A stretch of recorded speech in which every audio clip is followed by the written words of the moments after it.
नमस्कार विद्यार्थी मित्रांनो, इयत्ता 8वी विषय मराठी संतवाणी भाग 2 स्वाध्याय आपण पाहणार आहोत।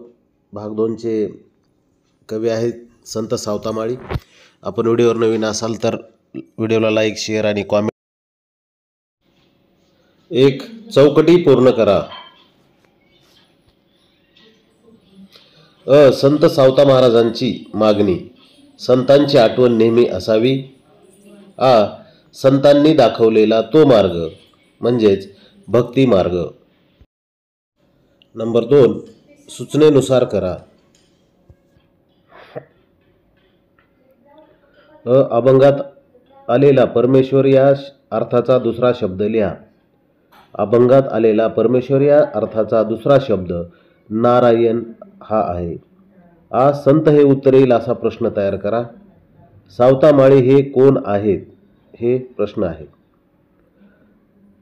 संत सावता महाराजांना कोणाची संगत हवी? संत सावता महाराजांना संतांची संगत हवी। 3 तुमच्या शब्दात उत्तरे लिहा।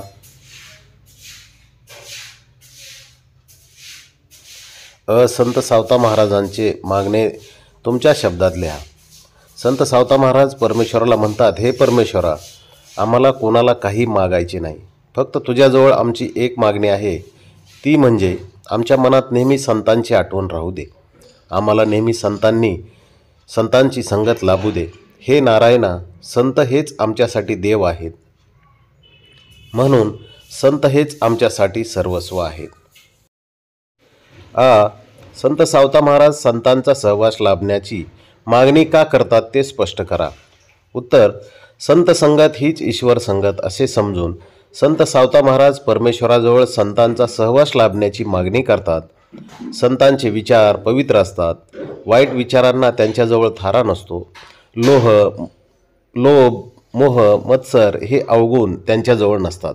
उलट त्यांचे जीवन सद्विचार, सद्गुण, प्रेम, माया यांनी फुललेले असते। म्हणून संत सावता महाराज परमेश्वराजवळ संतांचा सहवास लावण्याची मागणी करतात। सर्वच भक्त संतांना परमेश्वर रूप समजतात, हा विचार अभंगाच्या आधारे पटवून द्या। परमेश्वराला माणूस सहजासहजी भेटू शकत नाही। परमेश्वराला माणूस सहजासहजी पाहू शकत नाही, परंतु परमेश्वरातील सर्व गुण हे संतांमध्ये असतात। संत संगत लाभणे म्हणजेच परमेश्वराची संगत लाभणे होय। आपल्याला परमेश्वरापर्यंत जायचे असेल तर संतांची संगत असणे खूप गरजेचे आहे। मानव आणि परमेश्वर यांना जोडणारी कडी म्हणजेच संत होय। म्हणून सर्वच भक्त संतांना परमेश्वर रूप समजतात। उपक्रम: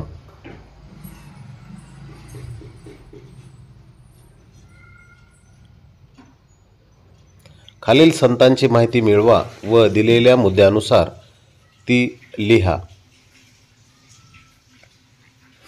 संत, मुद्दे, पूर्ण नाव, काळ, ग्रंथ, सुवचन आणि अभंग या प्रमाणामध्ये संतांची माहिती आपणास लिहायची आहे। ती पुढील प्रमाणे: संत ज्ञानेश्वर विठ्ठलराव कुलकर्णी, काळ इसवी सन 1275 ते 1296, ग्रंथ ज्ञानेश्वरी, चांगदेव पासष्टी, हरिपाठ, सुवचन जे वांछिल ते राहो, अभंग विठ्ठल